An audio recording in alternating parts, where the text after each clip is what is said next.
नमस्कार। मैं ओंकार गोस्वामी आपका इस चैनल पर हार्दिक स्वागत और अभिनंदन करता हूं। आज हम आरपीएससी फर्स्ट ग्रेड के हिंदी पेपर के अंतर्गत नाटक लिखने का व्याकरण पढ़ने वाले हैं, जो कि कक्षा 11 और 12 में चलने वाली वर्तमान समय में पुस्तक हैं अभिव्यक्ति और माध्यम पर आधारित है। तो आइए वीडियो शुरू करते हैं। और शुरू करने से पहले आपसे एक निवेदन है कि आप यदि चैनल पर नए हैं तो इसे सब्सक्राइब ज़रूर करें, इसे लाइक करें, शेयर करें और अपनी प्रतिक्रिया कमेंट बॉक्स में ज़रूर दें। कक्षा 12 का है, हिंदी साहित्य के अंतर्गत इस पुस्तक को पढ़ाया जाता है और शीर्षक है नाटक लिखने का व्याकरण। भारतीय परंपरा में नाटक को दृश्य काव्य की संज्ञा दी गई है। तो सबसे पहला जो प्रश्न यहाँ पर बन रहा है, नोट्स रूप में आपको यहाँ पर उपलब्ध करवाया गया है कि नाटक को दृश्य काव्य की संज्ञा दी गई है, किसमें? भारतीय परंपरा में। इसके अतिरिक्त साहित्य की दूसरी विधाएं पढ़ने या फिर सुनने तक की यात्रा तय करती हैं, पर नाटक पढ़ने सुनने के साथ साथ देखने के तत्व को भी अपने भीतर समेटे हुए हैं। यानी कि पढ़ने, सुनने और देखने के तत्व सिर्फ और सिर्फ नाटक में ही है। आगे बढ़ते हैं। नाटक की मूल विशेषता समय का बंधन है। यह अक्सर पूछी जाती है और पंक्तियां हैं वो अक्सर पुस्तक में से हूबहू उठा ली जाती है परीक्षाओं में। तो प्रश्न आपका जो बनता है वो है, नाटक की मूल विशेषता क्या है? तो इसकी मूल विशेषता है समय का बंधन।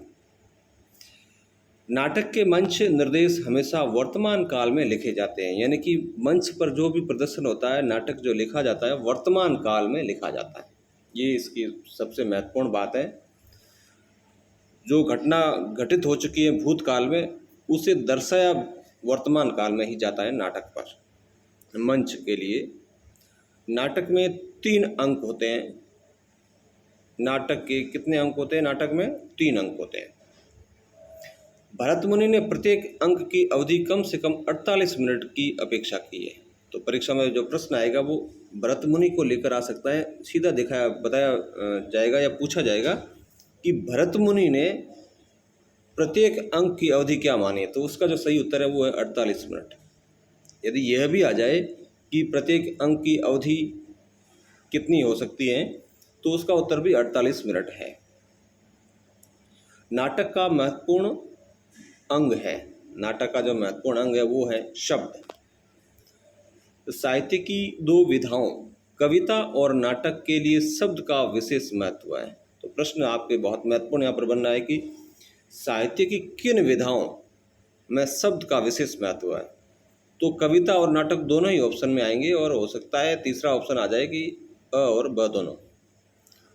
तो आपको ध्यान रखना है कि नाटक में तो शब्द का महत्व है ही है, साथ में कविता में भी शब्द का महत्व है। जैसा कि हम पहले कविता कैसे बनती है शीर्षक के अंतर्गत पढ़ चुके हैं। नाट्यशास्त्र में वाचिक अर्थात बोले जाने वाले शब्द को नाटक का शरीर कहा गया है। वाचिक शब्द या फिर बोले जाने वाले शब्द को क्या कहा गया है नाट्यशास्त्र में? नाटक का शरीर। यह नाट्यशास्त्र में कहा गया है। आगे है, कहानी तथा उपन्यास को वर्णित या नैरेटिव विधा कहते हैं। तो आपसे सीधा पूछा जाएगा कि नैरेटिव विधा किसे कहते हैं या वर्णित विधा निम्न में से है? तो उसमें कहानी और उपन्यास इन दोनों को कहते हैं। ऑप्शन में जहां पर ये दोनों हो उसे सही करना है। अगला है, साहित्य की सभी विधाओं में कविता ही नाटक के सबसे ज़्यादा निकट जान पड़ती है। तो प्रश्न बहुत महत्वपूर्ण बनना है यहाँ पर कि नाटक के सबसे ज़्यादा निकट कौन सी विधा है? तो इसका जो उत्तर है वो है कविता। नाटक के सबसे नज़दीक जो विधा है वो कविता है। अच्छा नाटक वही होता है जो लिखे अथवा बोले गए शब्दों से भी ज़्यादा वह ध्वनित करे जो लिखा या बोला नहीं जा रहा है। ये अच्छे नाटक की विशेषता है। तो प्रश्न इस बार जो ट्रेंड चल रहा है वो है कि नाटक की जो विशेषता है, आपको 3 तो सही विशेषताएं दे दी जाएगी और एक विशेषता जो नाटक की नहीं है उसकी छंटनी करनी पड़ती है। तो आपको नाटक के बारे में विस्तार से ध्यान होना चाहिए। तो अच्छा नाटक कौन हो सकता है? जो लिखे अथवा बोले गए शब्दों से भी ज़्यादा वह ध्वनित करे जो लिखा या बोला नहीं जा रहा है, उसे भी वो नाटक बता दे। अंग्रेजी भाषा में इसे सब टेक्स्ट कहा गया है। किसे कहा गया है सब टेक्स्ट? जो लिखा या बोला नहीं जा रहा है उसे भी नाटक के माध्यम से ध्वनित हो जाए तो उसे हम कहते हैं सब टेक्स्ट अंग्रेजी में। नाटक का मात्र एक मौन, अंधकार या ध्वनि प्रभाव कहानी या उपन्यास के 20-25 पृष्ठों की बराबरी कर सकता है। प्रश्न बहुत महत्वपूर्ण बन सकता है कि नाटक का एक मौन कहानी या उपन्यास के कितने पृष्ठों की बराबरी कर सकता है, या नाटक का एक ध्वनि प्रभाव कहानी या उपन्यास के कितने पृष्ठों की बराबरी कर सकता है? 20-25 पृष्ठ। एक नाटक के लिए जरूरी होता है उसका कथ्य। नाटक के लिए क्या जरूरी है? उसका कथ्य। कहानी के रूप को किसी शिल्प, फॉर्म अथवा संरचना के भीतर उसे पिरोना होता है। एक नाटककार को रचनाकार के साथ साथ एक कुशल संपादक भी होना चाहिए। यह नाटककार की विशेषता है। नाटक का सबसे जरूरी और सशक्त माध्यम है संवाद। सबसे जरूरी और सशक्त माध्यम क्या है? संवाद। नाटक का इसके बिना काम ही नहीं चल सकता, संवाद या कथोपकथन के बिना। नाटक के लिए तनाव, उत्सुकता, रहस्य, रोमांच और अंत में उपसंहार जैसे तत्व अनिवार्य हैं।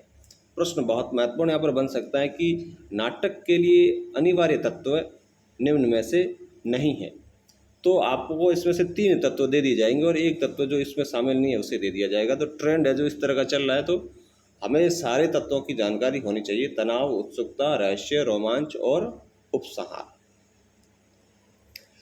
नायक, प्रतिनायक, सूत्रधार की परिकल्पना भारतीय या पाश्चात्य नाट्य शास्त्र में आरंभ से की गई है। प्रारंभ से ही इसकी जो अवधारणा है वो शुरू कर ली गई थी, भारतीय और पाश्चात्य दोनों ही नाट्य शास्त्र में। नाटक स्वयं में एक जीवंत माध्यम है। जीवंत माध्यम किस विधा को कहा गया है? नाटक को। रंगमंच प्रतिरोध का सबसे सशक्त माध्यम है। प्रतिरोध का सबसे सशक्त माध्यम कौन है? रंगमंच। जिस नाटक में असंतुष्टि, छटपटाहट, प्रतिरोध और अस्वीकार जैसे नकारात्मक तत्वों की जितनी ज़्यादा उपस्थिति होगी वह उतना ही गहरा और सशक्त नाटक साबित होगा। तो ये जो नाटक की विशेषता है उसमें से इसको पूछा जा सकता है, तो हमें इसे स्मरण रखना है। नाटककार नाटक के कथानक के माध्यम से जो कुछ भी कहना चाहता है उसे अपने चरित्रों और उनके बीच होने वाले परस्पर संवादों से ही अभिव्यक्त करता है। चरित्र और संवाद, इन दोनों के माध्यम से कथा को आगे बढ़ाता है नाटककार।